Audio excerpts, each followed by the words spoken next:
जय तुळशी माता. प्राचीन काळी वृंदा नावाची एक पतिव्रता स्त्री होती. ती भगवान विष्णूंची अखंड भक्त होती आणि तिचा पती जलंधर हा एक पराक्रमी राक्षस होता. वृंदेच्या पतिव्रतेच्या शक्तीने जलंधर अजय झाला होता. देवतांनाही त्याला हरवता येत नव्हते.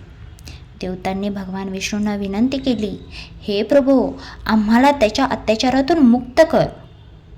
विष्णूने जलंधराचे रूप घेऊन वृंदेच्या समोर प्रकट झाले. वृंदेने त्यांना आपला पती समजून पूजन केले. त्या क्षणी तिच्या पतिव्रतेचा बंध तुटला आणि जलंधर युद्धात मारला गेला. सत्य कळल्यावर वृंदा दुःखी झाली.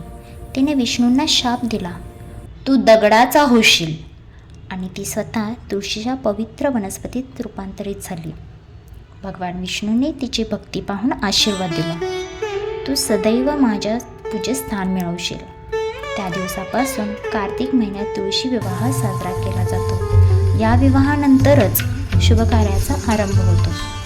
तुळशी विवाह म्हणजे भक्ती, प्रेम आणि शुभतेचा सुंदर संगम. जय तुळशी.